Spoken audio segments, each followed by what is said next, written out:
Britain செய்திகளுக்காக வணக்கம். சீமாம் பிள்ளை யோகரட்னம் அவர்களே.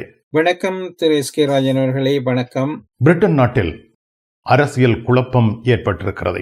இந்த அரசியல் குழப்பத்தினுடைய பின்னணி என்ன? இது உள்ளூராட்சி தேர்தலில் லேபர் கட்சி, தொழிலாளர் கட்சி அடைந்த தோல்வியின் காரணமாக ஏற்பட்டதா என்பது போன்ற கேள்விகள் எழுப்பப்படுகின்றன. இதற்கான விடையாக நீங்கள் தரக்கூடிய விளக்கம் என்ன?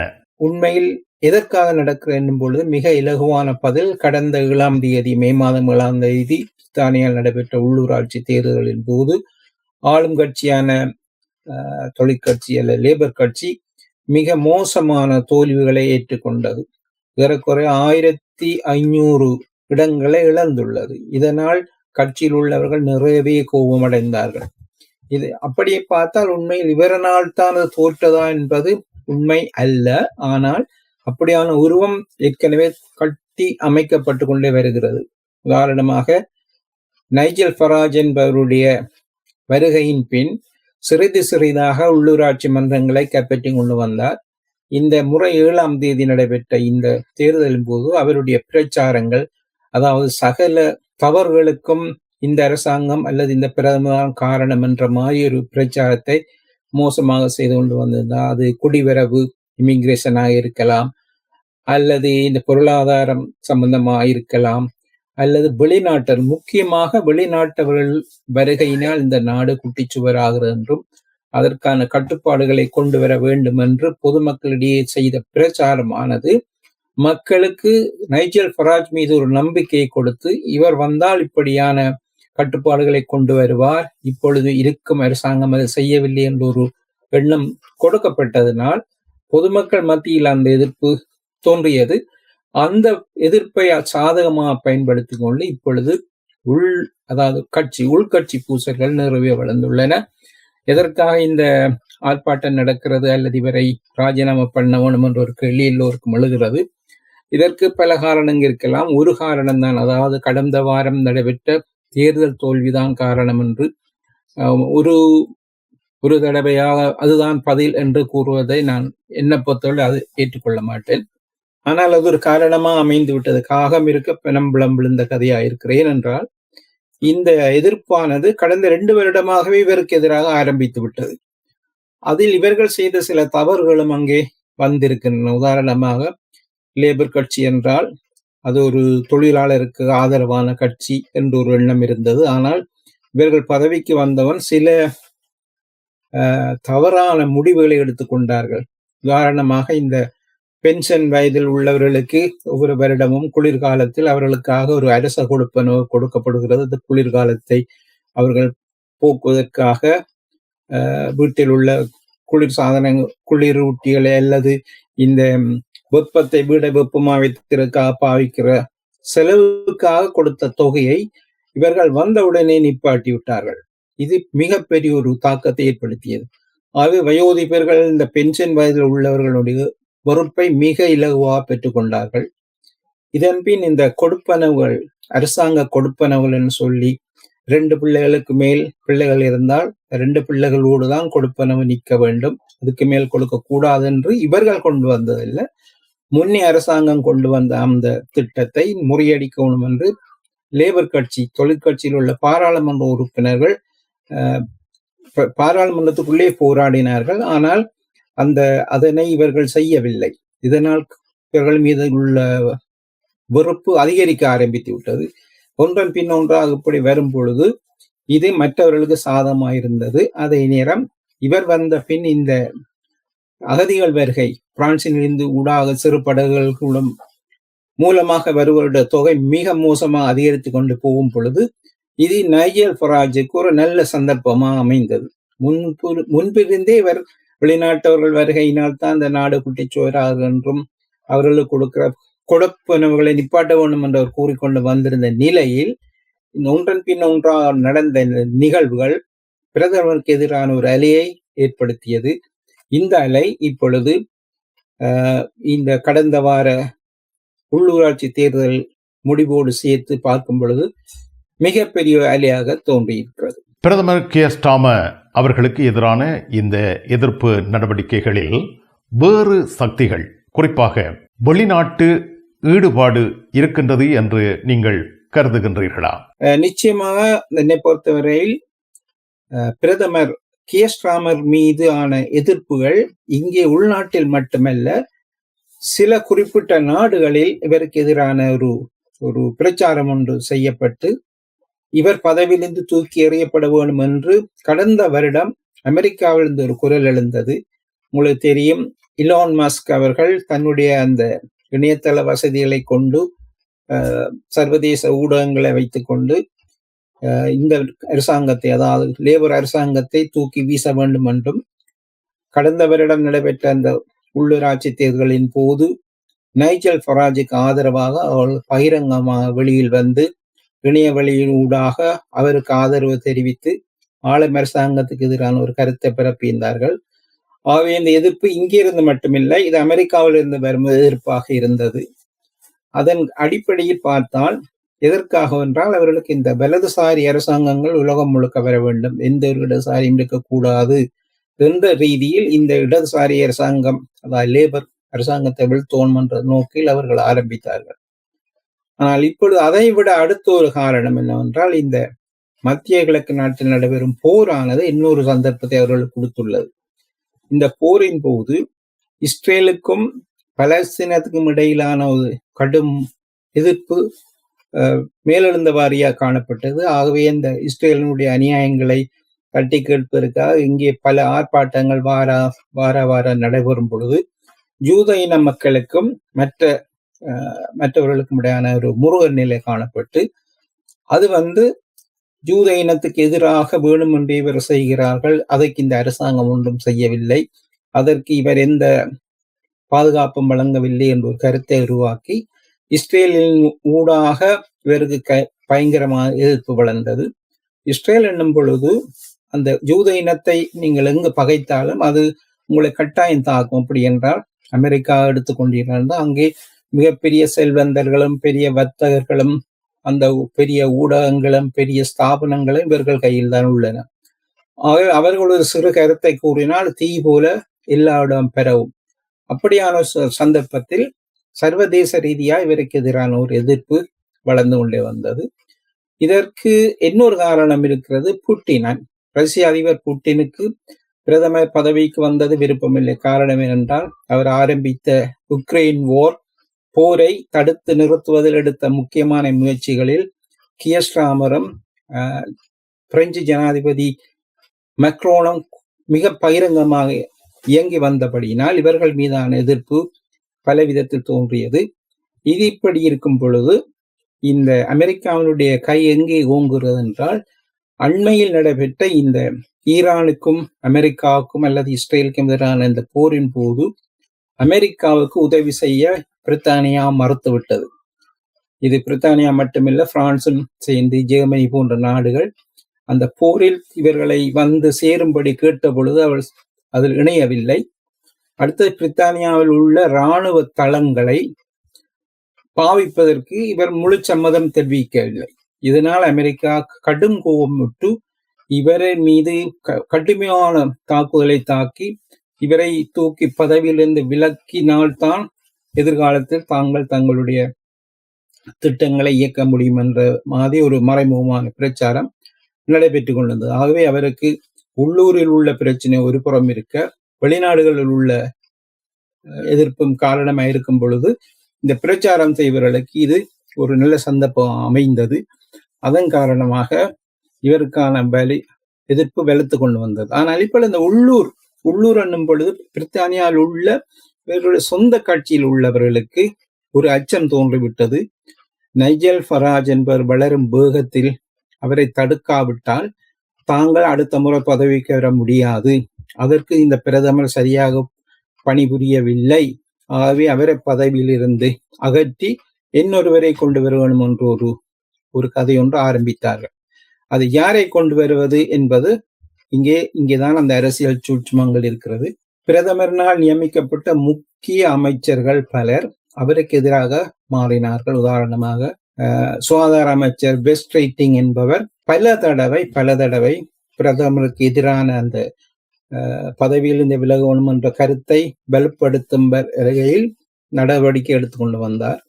அந்த ரீதியில் இவர்கள் செய்து வந்த அந்த ரகசியமான அந்த கருத்துரைகள் பரவி இப்பொழுது பலர் மத்தியிலும் இவரினால் தான் இத்தனை தவறுகள், இவரை பதவியிலிருந்து விலக்க வேண்டும் என்ற ஒரு கோஷம் எழுந்தது. அதே நேரம் யார் இவருக்கு பின் என்ற ஒரு கேள்வி எழும் பொழுது இங்கே பதில் இன்னும் சரியாக கண்டுபிடிக்கப்படவில்லை. ஆனால் மான்செஸ்டருடைய மேயராக இருக்கும் ஆண்டி பேர்னம் என்பவர் இங்கே வந்தால் சில வேளை பிரதமர் கீர் ஸ்டார்மரை விட அவர் மிக உற்சாகமாக இயங்குவார் என்ற ஒரு கருத்து கூறப்படுகிறது.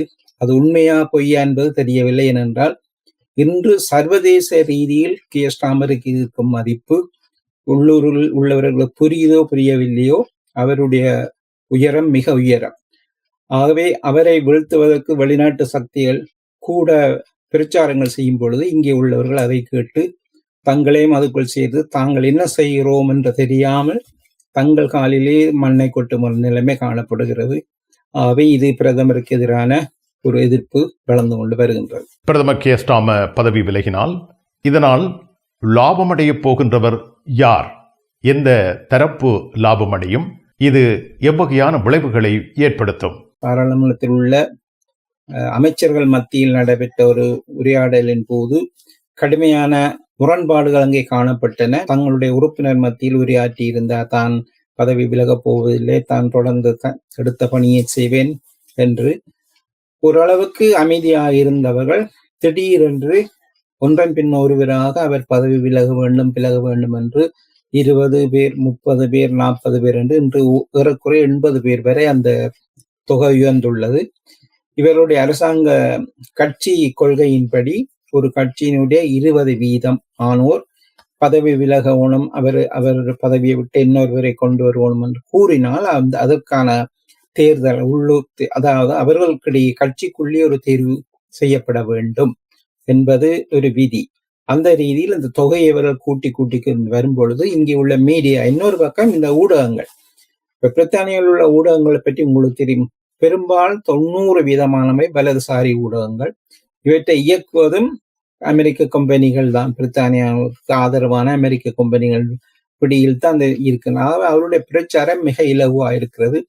சகல விதத்திலும் இந்த தவறுகளை இந்த மீடியாக்கள் சுட்டி காட்டுவதும் இவருக்கு எதிரான பிரச்சாரங்களை நடத்துவதற்காக ஏற்பட நேர்முக வர்ணனைகளோ அல்லது பேட்டிகள், இதற்கண்டே வலிந்து தயாரிக்கப்பட்ட பேட்டிகள் மூலம் பிரதமரை ஒரு எதிரியாக காட்டி அவர் பதவி விலகுவார் என்ற அளவுக்கு தலையங்கங்கள் திட்டப்பட்டு கொண்டே செய்திகள் வந்தன. ஆனால் அது நடக்கவில்லை.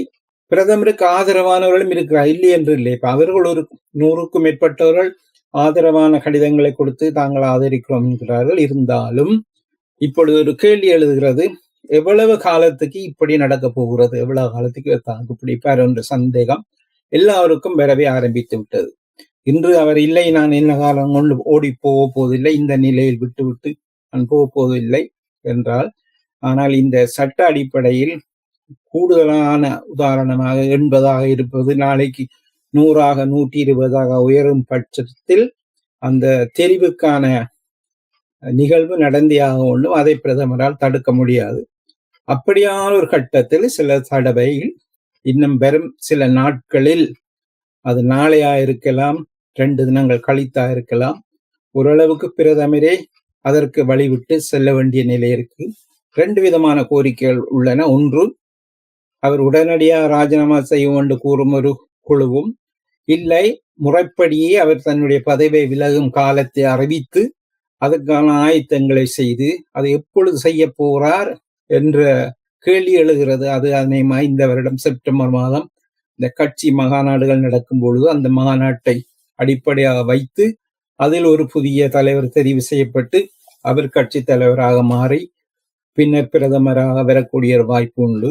கீர் ஸ்டார்மர் அவர்களுக்கு தற்பொழுது எழுந்திருக்கின்ற இந்த அழுத்தங்கள் காரணமாக ராஜினாமா செய்ய வேண்டிய நிலை ஏற்படுமா? பிரதமர் ராஜினாமா செய்து அல்லது தன்னுடைய பதவியை விட்டு விலகுவாரானால் அடுத்தது என்ன நடக்கும் என்று ஒரு பெரிய ஒரு கேள்வி எழுந்துள்ளது. ஒன்று, பொருளாதார ரீதியாக நாடு படுமோசமான நிலைக்கு தள்ளப்பட உள்ளது. இந்த கடந்த 2 தினங்களில் இவர் பதவியில போறார் என்ற உடனே அந்த மார்க்கெட், அதாவது சர்வதேச வர்த்தக சந்தைகளில் பெரிய சரிவுகள் ஏற்பட ஆரம்பித்தது.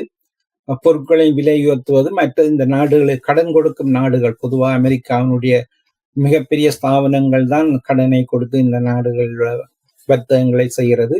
அவர்கள் இன்று ஒரு கோடிட்டு காட்டினார்கள். அதாவது பிரித்தானியா இதனால் தாக்கு பிடிக்க முடியாத அளவுக்கு இவர்களுக்கு அந்த நிதி நிலைமை மோசமாக அமைய போகிறது என்று இன்று பிற்பகலிருந்து ஒரு கருத்து கூறப்படுகிறது. கடந்த 30 வருடங்கள் இல்லாத அளவுக்கு இவர்களுக்கு இந்த கடன் பெறுவதனால் ஏற்படும் நஷ்டங்கள் அதிகரித்து கொண்டு போகிறது என்று கூறும் ஒரு நிலையினால் சர்வதேச ரீதியாக இங்கே வர முதலீடுகள் முடக்கப்படலாம். முதலீடு முடக்கப்படலாம் என்னும் பொழுது இங்கே பொருட்களின் விலை கூடலாம். அதே நேரம் இந்த சர்வதேச நிலை, அதாவது மத்திய கிழக்கு நடக்கும் இந்த ஈரானுக்கான யுத்தம் காரணமாக பெட்ரோலின் விலை அதிகரித்து இங்கே பல பொருட்களின் விலை அதிகரித்து பல பிரயாணங்கள் தடைபட்ட நிலையை எல்லா நாட்டுக்கும் போது, பிரித்தானியாவுக்கு மட்டுமல்ல. ஆனால் அப்படியான சந்தர்ப்பங்களையும் ஒன்றாக சேர்த்து பார்க்கும் பொழுது அது முழுவதும் பிரதமருடைய தலையிலே அரைக்கப்பட்டு அவர் பதவி விலக வேண்டும் என்ற கோரிக்கை வலுவர இருக்கின்றது. இதனால் யார் லாபம் அடைய போறாங்க? 2 பேர். ஒன்று, இப்பொழுது எதிர்கட்சியாக இருக்கும் கட்சிகள் நேரடியாக வராவிட்டாலும் எதிர்காலத்தில் பிரதமராக வரும் ஆசையோடு மக்களுடைய ஆதரவை பெற்ற நைஜல் ஃபராஜ் பெரும்பாலும் இதனால் லாபம் அடைய போறவர் என்ற அடுத்த பொது தேர்தலில் கணக்கான பிரச்சாரங்களை செய்து அவர் பிரதமராக வரலாம். அப்படி அவர் பிரதமராக வரும் கட்டத்தில் இவர் ட்ரம்பினுடைய வலது கை. ட்ரம்ப் அங்கே என்ன கூறினாலும் அதை ஆதரிப்பார். அங்க அவருக்கு பிரச்சனை என்றால் ஓடி சென்று சந்திப்பார். அவை இவருடைய கை ஓங்கும் பொழுது இங்கே இந்த அரசாங்கம் விழக்கூடிய ஒரு வாய்ப்பு இருக்கிறது. இந்த வாய்ப்பை பயன்படுத்தி கொண்டு தீவிர வலதுசாரி கொள்கைகள் இங்கே அமுழ்த்தப்படும். உதாரணமாக இந்த நிரந்தர வதிவிடமை கொடுத்த வதிவிடங்களை எல்லாம் ரத்து செய்து அவற்றை சில கால அடிப்படையில் புதுப்பிக்க வேண்டும் என்ற ஒரு கோரிக்கையை அவர் விட்டுத்து கொண்டு வருகின்றார். ஆகவே அவருடைய அரசாங்கம் வருமாயிருந்தால் இங்கே உள்ள வெளிநாட்டவர்களுடைய வருகை மிகப்பெரிய அளவில் பாதிக்கப்படும். நிரந்தர வதிவிடமை பெற்றவர்களும் பயன்பட வேண்டிய ஒரு நிலை இருக்கிறது. அடுத்ததாக பிரித்தானியா குடியுரிமை பெற்றவர்களுக்கும் இந்த பிரச்சனை வராது என்று கூறுவதற்கு இல்லை.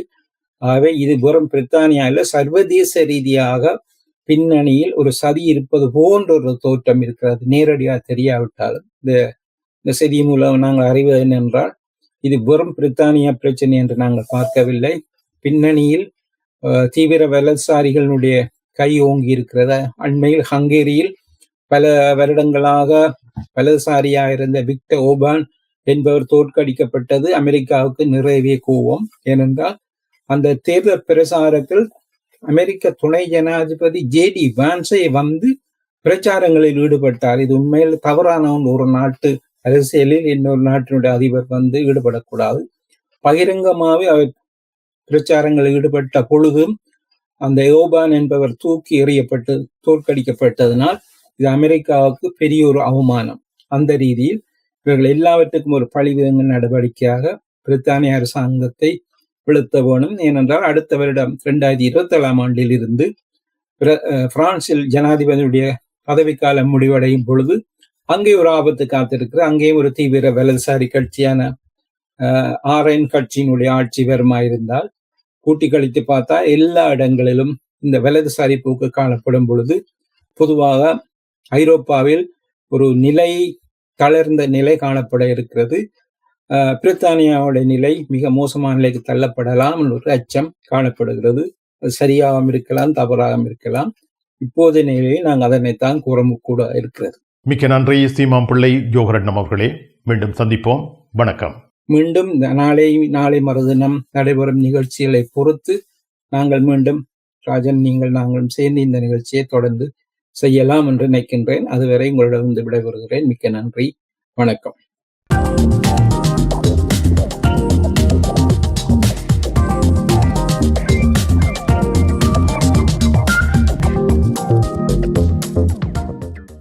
பிரிட்டனில் உங்களுக்கு பிடித்தமான இல்லங்களை சொந்தமாக்கிக் கொள்ள எப்பொழுதும் நாடுங்கள் Sri estate agent accountancy and tax.